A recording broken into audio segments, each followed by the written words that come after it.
कुंवारी क्यों है माता वैष्णो देवी? इस सच्ची कहानी से जानते हैं कि माता वैष्णो देवी कुंवारी क्यों हैं। माता के अधिकांश रूप सुहागन की तरह पूजे जाते हैं। फिर माता वैष्णो देवी कुंवारी कन्या के रूप में क्यों पूजी जाती हैं? दोस्तों, आज हम आपको जानकारी देंगे कि माता वैष्णो देवी को कुंवारी कन्या के रूप में क्यों पूजा जाता है। त्रिकूट पर्वत पर विराजने वाली माता वैष्णो देवी का धाम माँ जगदम्बा का जागृत पीठ है। माता वैष्णो देवी के भक्त दुनिया भर से आते हैं और माता से मनोकामना पूर्ति का वरदान लेकर जाते हैं।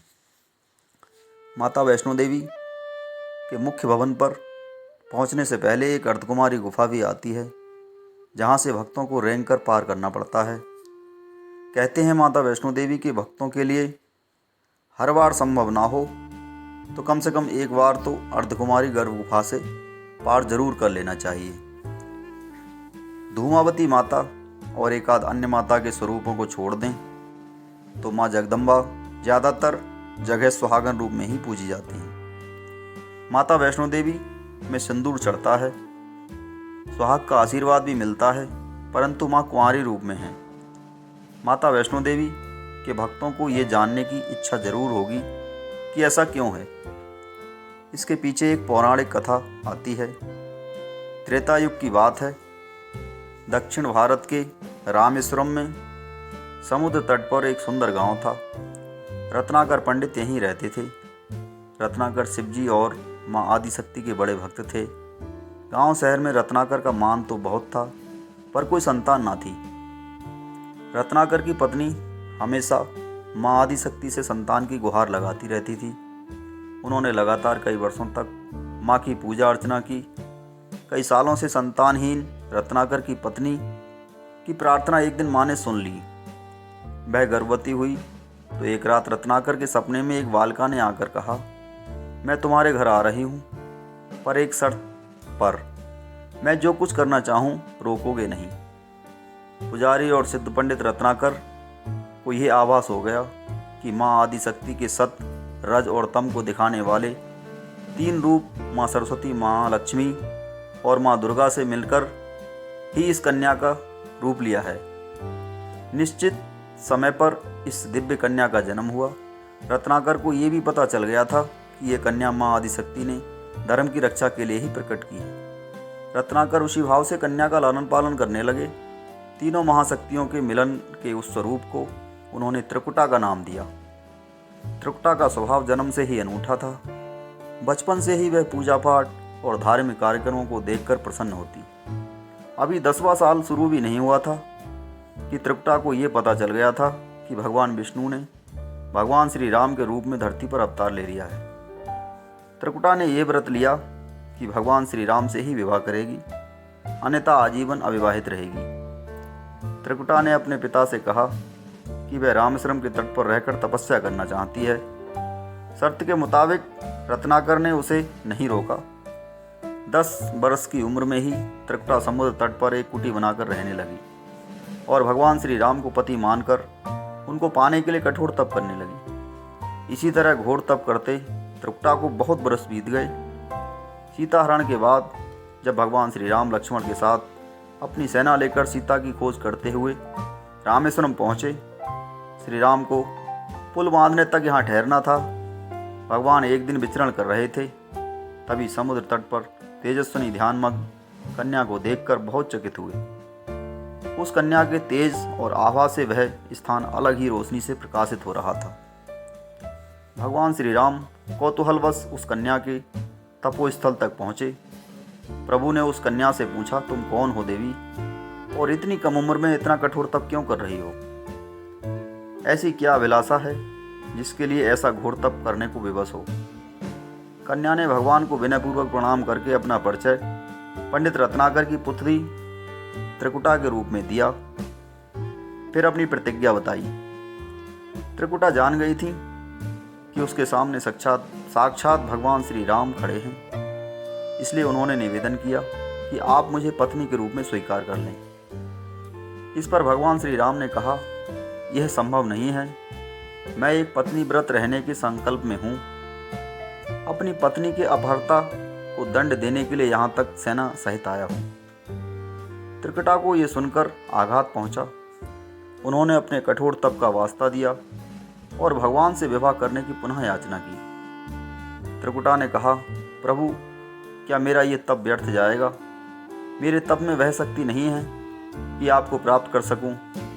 मेरा तप अभी कम है, तो मैं इसे और कठोर करूंगी और तब तक जारी रखूंगी जब तक मेरी अभिलाषा पूरी नहीं हो जाती। भगवान ने कहा, जब मैं सीता का पता लगाकर लौटूंगा तब तुम्हारे पास आऊँगा। यदि तुम मुझे पहचान लोगी तो मैं तुम्हारी इस बात पर सही निर्णय करूँगा। त्रिकुटा को इस बात से बड़ी प्रसन्नता हुई कि उनका तप सफल है। भगवान ने उन्हें वरण का एक आश्वासन दिया है। अब उन्हें अपने स्वामी की परीक्षा में उत्तीर्ण होना था। इस प्रसन्नता के भाव से भरकर त्रिकुटा का उत्साह और बढ़ गया। उन्होंने कठिन तप करना आरंभ किया। उनके तप का प्रभाव ऐसा था कि उनकी कुटी के आसपास का पूरा क्षेत्र एक अलग प्रकार से प्रकाशित होता था। भगवान श्री राम ने रावण के साथ युद्ध कर उसे हराया। विभीषण को लंका का राजा बनाकर अपनी पत्नी, भाई और समस्त सेना के साथ अपने नगर को लौटने लगे। प्रभु लंका विजय के बाद पुष्पक विमान पर सवार होकर लौट रहे थे। उन्हें त्रिकुटा को दिया हुआ अपना वचन भी पूरा करना था। रामेश्वरम के तट पर पहुंचते ही भगवान ने विमान रुकवा दिया। सभी कौतूहल में पड़ गए तो प्रभु ने उन्हें कुछ पल की प्रतीक्षा करने को कहा। उसके बाद वे अकेले ही चल पड़े। सारी सेना भगवान की आज्ञा के अनुसार वहीं ठहरकर उनकी प्रतीक्षा करने लगी। श्री राम ने एक अत्यंत बूढ़े ब्राह्मण का भेष बनाया और देवी त्रिकुटा के पास पहुंचे। प्रभु उनके पास कुछ पल रुके, पर त्रिकुटा उन्हें पहचान ही ना सकी। भगवान ने उन्हें अवसर दिया, पर उनकी लीला को देवी त्रिकुटा समझ न पाई। भगवान श्री राम अपने असली रूप में आ गए। उन्होंने त्रिकुटा से कहा, देवी, मैं आपको दिए वचन के अनुसार आपके पास आया था, परंतु आप इस परीक्षा में सफल ना हो पाई। वैसे भी इस जन्म में सीता से विवाह कर मैंने एक पत्नी व्रत का प्रण लिया है, इसलिए तुम्हारे साथ विवाह तो असंभव ही था। देवी त्रिकुटा निराश हो गई। भगवान ने उनकी मनोस्थिति समझ ली और मधुर वचन में बोले, आपको निराश होने की आवश्यकता नहीं है। आपका संकल्प पक्का है, इसलिए मैं इसे खाली नहीं जाने दूंगा। इस युग में मैं व्रतधारी होने के कारण विवश हूँ। कलयुग में कल्कि के रूप में अवतार लूँगा, तब मैं तुम्हें अपनी पत्नी के रूप में अवश्य स्वीकार करूँगा। तब तक तुम हिमालय स्थित त्रिकूट पर्वत पर जाकर तप करो और मेरे अवतार की प्रतीक्षा करो। भगवान ने उन्हें वरदान देते हुए कहा, तुम भक्तों के कष्ट और दुखों का नाश करते हुए इस संसार का कल्याण करती रहो।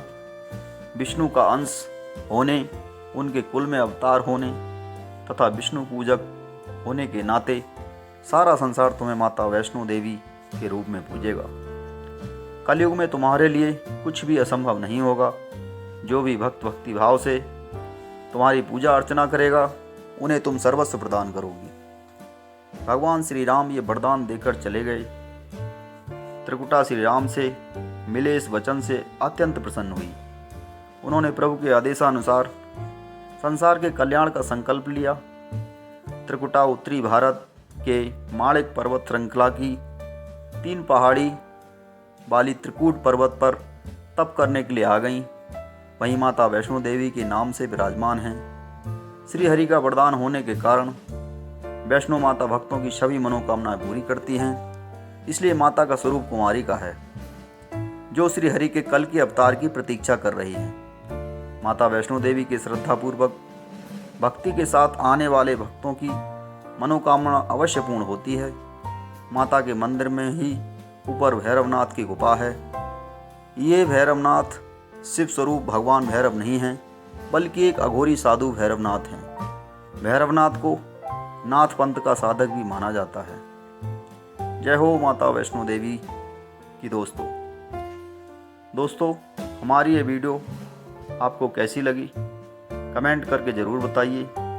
वीडियो को लाइक ज़रूर कीजिए और चैनल पर अगर नए हैं तो प्लीज़ चैनल को सब्सक्राइब कर लीजिए। वीडियो को अंत तक देखने के लिए आपका बहुत बहुत धन्यवाद।